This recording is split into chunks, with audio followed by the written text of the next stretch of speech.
Thank you, Mr. President. Given that this is with the exception of the upcoming vote, the last meeting of the Security Council in December, I would like to pay tribute to the efforts of the Ecuadorian presidency, which, despite the extremely turbulent situation in the Council, has been able to precisely carry out their functions. I would also like to thank Brazil and China, the presidents of the Security Council in October and November, for showing respect for the time of members of the Council and did not include in the program of work meetings on the implementation of Resolution 2118, on which there has been no substantive developments for a long time. Our country, like a number of other colleagues, has long been calling for optimizing the schedule of Council meetings on the Syrian chemical file.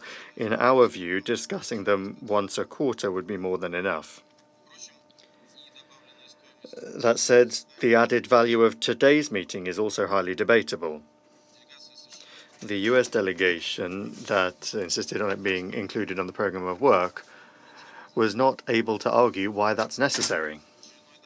The latest report of the OPCW Director General Fernando Arias on the implementation of Resolution 2118 is not particularly different from the previous ones. Among the changes, it's worth noting the reference to the 25th round of consultations between the Syrian Arab Republic and the Declaration Assessment Team, the absence of which our Western colleagues for a long time have been criticizing Damascus.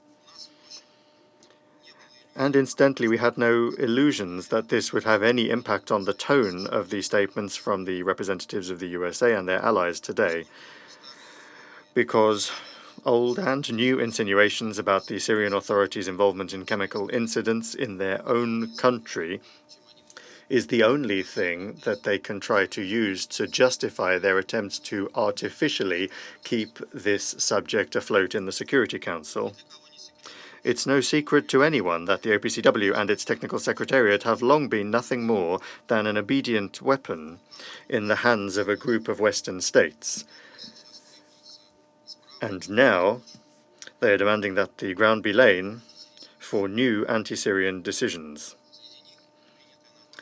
That includes the adoption at the 28th session of the Conference of the States Parties to the Convention on the Prohibition of Chemical Weapons, which took place in The Hague from the 27th of November to the 1st of December, of a recommendation to introduce collective measures against Damascus aimed at preventing the supply to Syria of dual-use chemicals, equipment, and technologies that are included in the annex to UN document S/2006/853 of the 7th of November 2006.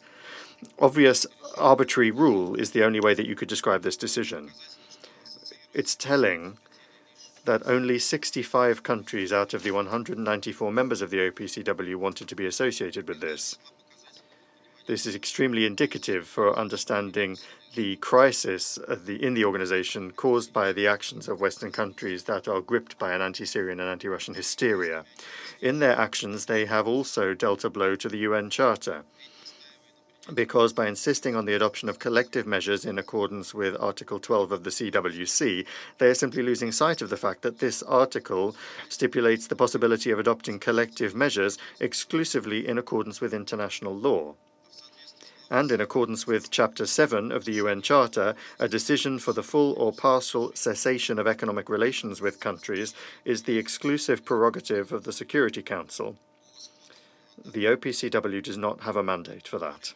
Moreover, UN Security Council sanctions aren't introduced to economically suffocate a country that someone may not like, as the Western neocolonialists seem to think.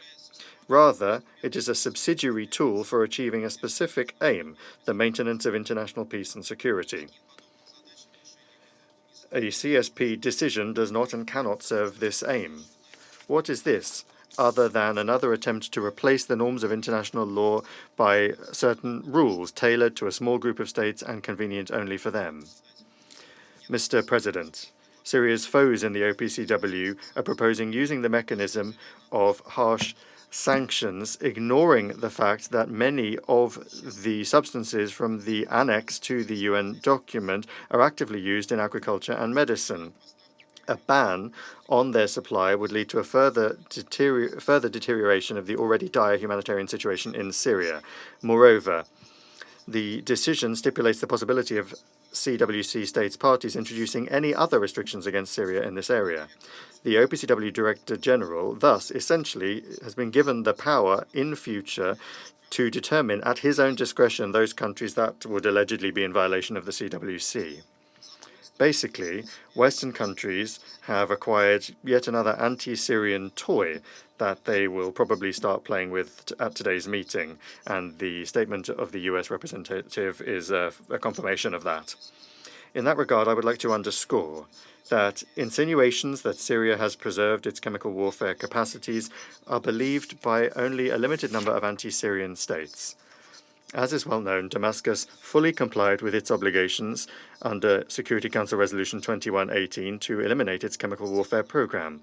This was done under the strict control of the OPCW Technical Secretariat and with unprecedented assistance from states parties, which was confirmed in 2016 in documents of the Executive Council of the OPCW and the Conference of States Parties to the CWC. Everything else is simply short-term political speculation. Mr. President, given the overall deep crisis in the OPCW, as a consequence of its blatant politicization, it was no surprise that during the OPCW Conference of States Parties, a show was put on with roles assigned in advance aimed at hindering the re-election of Russia to the Executive Council. I'm not going to get into details. I'll simply say that such actions that grossly trample on the CWC's consensus procedure for advancing candidacies, with those actions, those who organized this spectacle have taken a further step towards the definitive destruction of this once authoritative organization. Distinguished colleagues, we could today provide many more unflattering facts for the OPCW, refer to the activities of the Illegitimate Investigation and Identification Team. But I'm going to save your time and mine, since, first of all, I don't want to repeat things that are obvious, and secondly, I don't see any point wasting my breath in front of those who have long been putting together their anti-Syrian and anti-Russian statements and who have set a course on continuing their shameful and mendacious show that is harmful to the OPCW. This will mean nothing more than the assertions of our American colleagues that no one is doing more than they are to help the residents of Gaza that is being destroyed by Israel with their assistance and silent consent. Instead, I will take advantage of the fact that this is probably the last open meeting of the Security Council, notwithstanding the vote this year, and I would like to thank Albania, Brazil, Gabon, Ghana, and the United Arab Emirates that are leaving the Council, and also welcome Algeria, Guyana, the Republic of Korea, Slovenia, and Sierra Leone that are joining the Council for 2 years. Thank you.